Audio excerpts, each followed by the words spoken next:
अस्सलाम वालेकुम। Middle east में रहने वाले दोस्त अरीका से बखूबी वाकिफ़ हैं। अरीका यमनी डिश है, लेकिन पूरे मिडिल ईस्ट में बहुत ज़्यादा फेमस है। यह बहुत हेल्दी फूड है, इसलिए इसको ब्रेकफास्ट में लिया जाता है।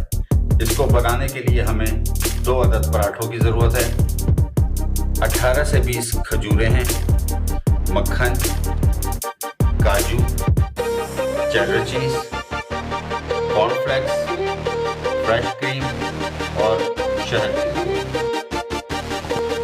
बिस्मिल्लाहिर्रहमानिर्रहीम।